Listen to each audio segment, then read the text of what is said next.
A lot to be thankful for this week here on the Sports News. We are going to talk about that. We're also going to talk a lot of football, baseball. We got some Mad Rolling Dolls and a lot more. First up, though, it is the headlines. And I am also thankful for our sponsors that are bringing us that. That's the Red Zone over on Regent Street. Rick and all the boys and Conan Automotive in Stoughton. The headlines next on the Sports News on Wisconsin's 57 Sports.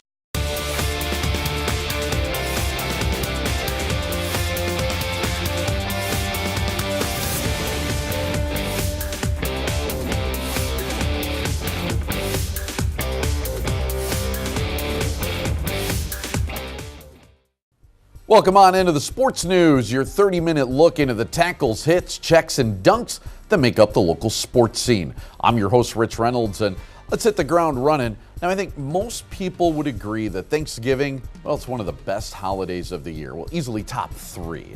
There's turkey and stuffing, which for some reason you have to eat at 3 o'clock when dinner is at 6 the rest of the year. There's your crazy Uncle Mike. Yeah, he's passed out on the couch in a turkey coma with a beer in his hand. And there's football. Well, it's always Lions and Cowboys football, but hey, it's still football. And speaking of football, the WIAH season came to an end last week in Camp Randall Stadium, and despite not getting the outcome they ultimately wanted, the Monona Grove Silver Eagles have plenty to be thankful for. MG fell to Brookfield East 42-36 in a D2 shootout on Friday. Brookfield East's Sam Santiago Lloyd battered his way for 197 yards and 5 touchdowns on the ground, the 5 scores being an all-division record in a title game. The loss snapped a 9-game winning streak for the Silver Eagles, who finished 11-2. Well, wrapping up the 2-day barrage of trophy games from the camp, Division 7 Edgar ran away from Schulzburg 36-6. Regis won D6 over Darlington 27-14. Great game in Division 5 saw Amherst edge Cedar Grove Belgium 38-35, while St. Croix Central topped River Valley 49-28 in the Thursday nightcap. Friday saw Catholic Memorial win the Division 3 title over Notre Dame 24-14. There was the aforementioned D2 Brookfield East win, and in Division 1, get this, Kimberly won their 4th straight championship, cruising by Franklin 29-14. Well, if you're looking for some gravy on your football-shaped turkey, how about pouring out a top 5 team? Yes, the Wisconsin Badgers are back in the AP's top 5 and continue to climb the ranks of the college football playoffs after toppling Purdue 49-20. Bucky scored 35 points in the second quarter and now have a path to making the Final Four with a win over Minnesota and on Saturday, that is, and then beating either Michigan, Ohio State, or Penn State in the Big Ten title game. The battle for Paul Bunyan's axe is slated for Saturday at 2:30 at Camp Randall Stadium. Now, on a personal note, I'm thankful for the opportunity to bring you this show every week. I have 2 wonderful and healthy kids, a beautiful wife who somehow manages to put up with me, and the Madison Capitals. Yes, I'm thankful about that too. I get to be the public address announcer for them, and they absolutely crushed their competition this weekend. 4-0 over Chicago on Friday, which included a first-period natural hat trick from Easton Brodzinski and a 40-save shutout from goalie Dryden McKay, and also a 5-4 OT thriller over the dreaded Dubuque Fighting Saints on Saturday. The Caps are back on home ice again this weekend with a pair of games against Youngstown, and I hope to see you there. Well, for more information and all the 411 on our headlines, check out these fine websites. Stick around, we have more local interviews than anyone else. Coming up next on the Sports News here on Wisconsin's 57 Sports. You know, one of the good things about the weather getting a little bit colder is that we finally have a chance to catch up again with Team Heat as we bring in Jeff and Lana Nelson and also maybe a kid that I could claim back there in Joey Califoot. And so welcome in, guys. And first off, want to talk about Team Heat a little bit. What's new? What's going on with you guys? Well, this season we added a new age division, a U9 team, based on a lot of interest that we've had with the younger teams. And that's all good stuff. And yeah, and talk about the interest level in the younger team. Why do you think there is so much interest in younger kids? There's just so much to develop in these kids. I mean, there's so much to learn. I mean, they're coming to us at younger ages. It's just, there's a lot to learn. Baseball is not an easy game to play, and they're trying to hone their skills better and avoid the bad habits right away early. I talk about it, yeah, with Joey so much about it being such a high skill game. It's one of those games that you got to develop so much in. So Joey, if you could, how did you find out about Team Heat? Well, I really wanted to play like higher level in high school baseball, so I did some research on some teams. I felt like Team Heat was going to be the best choice for me. Yeah, and I got to admit, so far it's been a great fit for us. So how has Team Heat kind of helped develop your game? They really helped me like with mechanics and going through like little things in my swing or little things in my pitching mechanics. They've helped with all my skills all around. Absolutely, and I've seen the improvement myself and how you've gotten a lot better, and even interest now from colleges and stuff like that, which is a big part of it as well. So, you know, going forward, if someone's interested in Team Heat, do you guys have any openings? How does that work? We do have a few openings in our U9-10 team, as well as our 13 and maybe one opening in our U17 team. And as far as practice goes and stuff like that, are you guys practicing now? When does practice start? Yeah, we've already started practice. We started practicing about 2 weeks ago. Yep. So we are now full strength practicing now. Yeah, now that indoors. Joey can drive, I'm a little bit less Yep. up on that. He used to have to drive him there, but you know, now he can do it all himself. So if someone's interested in saying, hey, you know what, I think my kid would be great for Team Heat. Maybe I got a girl that's even interested in softball, and you guys do that now. So where can they find out more about that?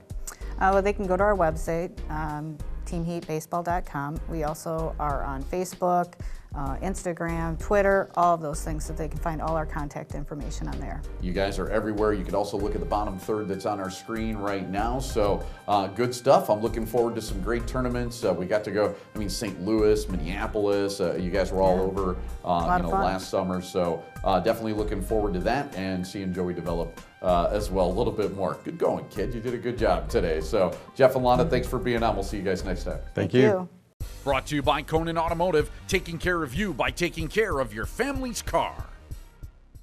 Hey, now that the football season has officially wrapped up, we can go ahead and focus our attention on some other sports, namely basketball. A great sport to be inside, be warm, get some hot shooting going on, and bring in the Waunakee girls basketball team, as we actually have from there, Kennedy, Morgan, Cece, and the other Morgan, we'll call them as. Welcome on in, ladies. Thanks for coming in, and let's talk some basketball and about your team. What are you hoping to accomplish this season? What are the goals?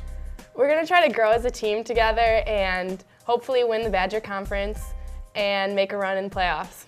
Yeah, and you know, winning the conference, always a good goal, playoffs, all that kind of stuff. What do you think are some of the challenges that you're going to encounter along the way?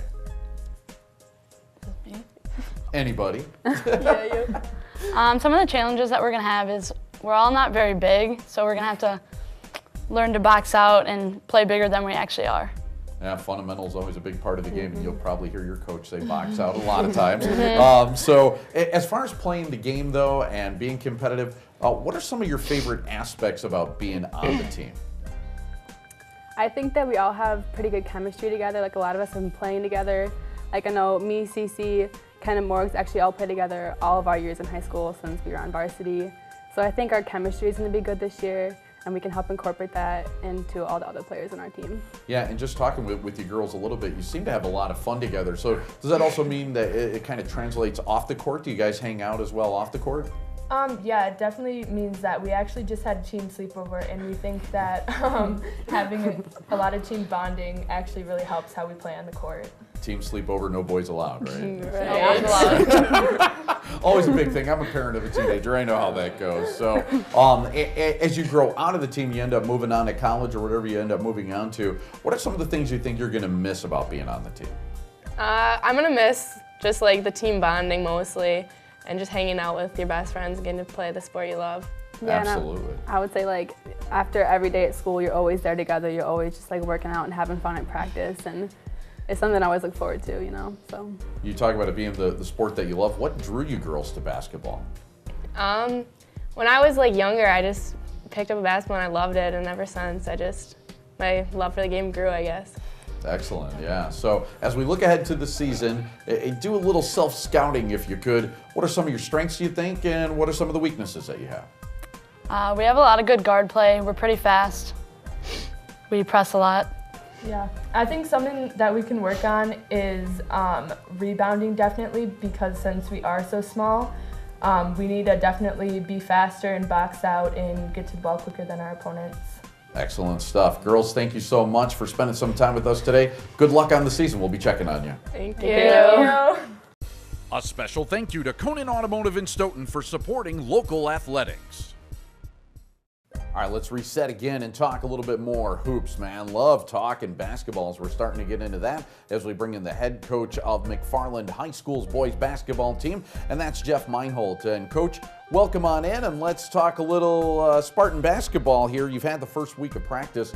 What's the status of your team? How you guys looking? We're coming along. We're a young team. We lost a lot from last year's team, but I like the group that we have coming back, and a lot of energy in the gym this week, so I'm really excited to get the games going. So just taking a look at the team and the young team going forward, what do you think some of your strengths are heading into this season? We have a lot of athletes. We have a lot of guys that play multiple sports, and guys that have been in our program now for 2 or 3 years. Some of them have been there 4 years, and you know, we're just going to try to take advantage of their athleticism on the court, and hopefully that'll transfer into some victories for our team. So on the flip side, you know, every team has some opportunities. So is lack of experience your biggest one? What are some of the challenges? Yeah, the lack of experience is one. The other one is our rebounding. You know, we lose a lot of size from last year's team, but like I said, we've got a group that really gets after it, and they're really competitive in practice, and I think that's going to make that area of need for us as more of a strength for us.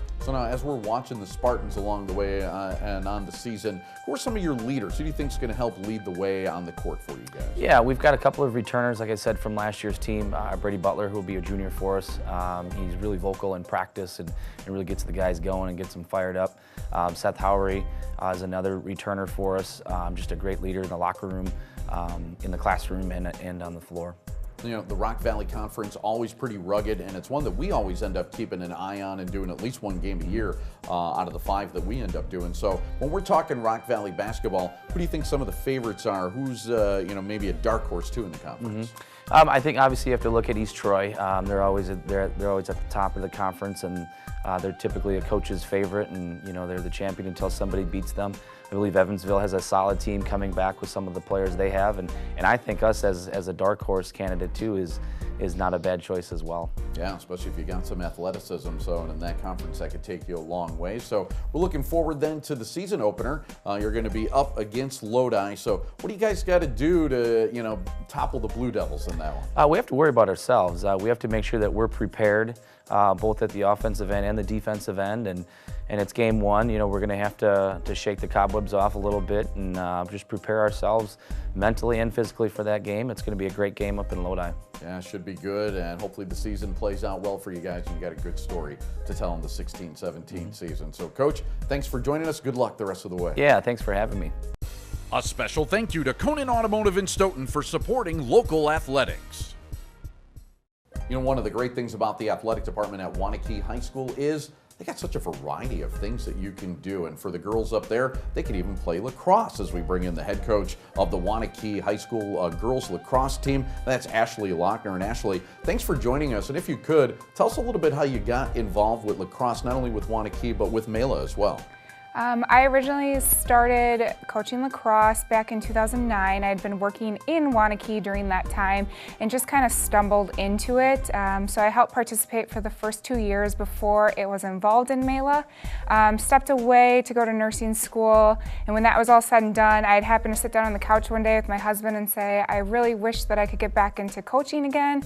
And the next week I had an email that said, would you come back? We need a coach. So long story short, since 2015 season, I've been back coaching and been a part of the Mela conference ever since. Excellent. And you're a part of a sport that's really seeing some explosive growth. I mean, it's something that on the East Coast that's really taken off, and we're starting to see that in the Midwest as well. So what do you expect as far as growth in Wisconsin going forward? Well, in Wisconsin, we are kind of lagging behind some of our sister states like Minnesota, Illinois, and Michigan. For example, last year alone, Minnesota had 83 girls teams sanctioned in the state. Here in Wisconsin, we're not sanctioned yet, but it is a long-term goal. We had 25 teams in the state last year for girls alone. And this year for Mela, we're expecting about 2 to 3 more teams to come in at the youth and middle school level, and we have 1 one more team coming in at the high school varsity level, with DeForest advancing into a JV and varsity program. Oh, wow. So, I mean, that's still pretty good growth, and it seems like it's getting more and more organized. So, are there expectations, I guess, for players, or can they expect to play beyond high school? Oh, for sure. That's actually one of my biggest pushing points about being a varsity coach, is helping those girls get to the places that they want to go. In prepping for this interview, I did do a little bit of research looking at NCAA websites and then our Lax Power, which keeps track of all my players' stats as they move forward. And right now, best estimates are 1 in every 27 girls that play at the high school level does have the chance to play at the D1 level. Wow. So with 15 players on a team, likely 20 to 25 on a bench, there is substantial opportunity for these girls to keep moving forward and playing at that next level. Yeah, and for a dad who's got a kid in sports, I mean, those are good numbers, actually, and so that could be a lot of opportunity for young girls, so that's actually great to hear. So for students that are interested in finding out more about getting started in lacrosse, how would they do that, Ashley? So they can go to madlax.org. That is the Mela Association website, which is our conference here in the Madison area. They can also check in with their athletic director of their school. And right now, the really cool thing about lacrosse, if they don't have it in your school, say for example, you play and live in Sauk Prairie, you could co-op with a neighboring team like Waunakee and actually play at that level until your school is able to support a team. Good stuff. Ashley Lochner, thanks for joining us here in the Sports News. A special thank you to Conan Automotive in Stoughton for supporting local athletics. Hey, it's always good to bring in the Mad Rollin' Dolls as they are gearing up for season number 13. And the other good thing is, at least they're way over there and not here. And I can't smell them after practice. So. We skate hard. We yeah, do. exactly. We bring in Splatter Alice and Gouda Riddance. And ladies, welcome on in. Hey, let's talk about season number 13 and the season opener, if you could. Talk about that. When's the season opener and what you're looking forward to in season number 13? Our first game is December 10th, correct? It is, yeah. I'm particularly excited about the season 13 opener because my team, the Unholy Rollers, is going to be playing the Quad Squad. We came in 4th last year, and the Quad Squad came in 1st. And so we're defending our championship last year. We got a little bit of a David and Goliath thing going on, so we want to see how we can do against the best this year and kind of give us an idea of where we need to go and how we can improve to take the title from them. And I'm really excited to see Alice back on the track skating this season. Nice, yeah. You know, I think for a lot of people, they think that the skating is kind of a hobby for you guys. Is it a hobby or is there much more that's involved with it? You know, there's much more. It's like a part-time job. Not only are we skaters, but we're also running a business. And so you can spend 8 to 10 hours on the track working on your training, but we also have league jobs and team jobs to make sure that the league runs efficiently. So I work as our treasurer, our league treasurer. Alice is our general manager, and that can take up to 5 to 10 or more hours a week, and that just really keeps us not only rolling but also running as a business and a lot of community outreach as well. Yeah, that's a high level of engagement. So I guess you're the ones to ask about then as far as tickets go this year. You know, I heard there's some new discounts, stuff like that. Talk, if you could, a little bit about ticket pricing, how that works. Yeah, absolutely. We're really excited to be offering military discounts. We also have some family group pricing. Children under 6 are free. It's really an all ages, open to everyone experience, and we're really trying to diversify our audience this year. So there's lots of opportunities for you to come. We have students discounts, and we're really excited to see more people enjoying our sport and being able to share it with this more diverse audience. Yeah, and I think everybody that I talk to that has gone out, seen it, loves it, you know, and gets involved really quickly. Everybody has a good time. Yeah, what are some of the reasons for that? Why do you think that is? Why do you think they're so involved in the sport and then keep coming back? Well, first, it's a very unique sport. You don't see a lot of full contact sports for women. And beyond that, there is an evolution to roller derby. So we're on our 13th season. We were one of the first leagues to form in the country, and we've seen derby evolve so much every single year. We are all involved on a league level in the national rulemaking, so whenever we find something that needs to be changed, we get to participate in that, we get to vote in that, and then we get to take those rules changes and apply them. And so as derby evolves and the rules evolve, our athleticism evolves with it. So those who attend the first game through the end of the season see all of that evolution with us, and see the teams change and see upsets and see really amazing skills on skates that you don't see just anywhere else. Yeah, right? it's really good stuff. You guys are nonprofit now. You can check out all of that on the information we got down now, or right down below me. Ladies, we're out of time. Yep. We thank you for coming in. Good luck this season. Thanks for having us. You know, so much that's going on that you see on TV and people reporting on sports and stuff like that. Turns out to be like negative stories and bad stories. I love when we can put forward some good news and bring in something good for you and share that all with you as well. As we bring in right now from Madison Memorial High School, we got Chris Knight, who's on the basketball team. And Chris, thanks for joining us, and just got to say congratulations, man. You're going to Dartmouth. That's where you're able to commit to. And Chris, tell me, you know, I'm sure a lot of people are asking you, why Dartmouth? What helped you commit to that school? So thank you for having me here. And the reason why I want to go to Dartmouth is growing up, I took like academics very seriously, and I always wanted to go to an Ivy League school. So I knew once away when I got a few Ivy League offers that they would be my main focus. But Dartmouth attracted me due to the coaches, because the coaches really wanted me the most. And when I visited the school, I felt like it was like one of the right places for me to be. I was super happy there. Yeah, very impressive. You know, great job on that. And you know, you still got, you know, this season coming up that you got to play through. What can we expect from the Spartan basketball team this year? You could expect a big team, because we're gonna have a lot of height. With me at 6'7", and other players at 6'6" and 6'5". And you could expect a lot of team chemistry because we're returning all 5 starters from last year. So it should be really good basketball. You know, the Big 8 is always very tough, a lot of talent in there. Who are some of the tougher teams and tougher players you're going to be seeing in conference play? I would say the toughest team we would play would be Middleton, which is our first game. And that's because they have 2 D1 athletes with Tyree Edey and Storm Murphy, and they're always a hard matchup. And then the next team I would have to say would be West, because they have a physical type of play that we may not always be used to playing in the Big 8.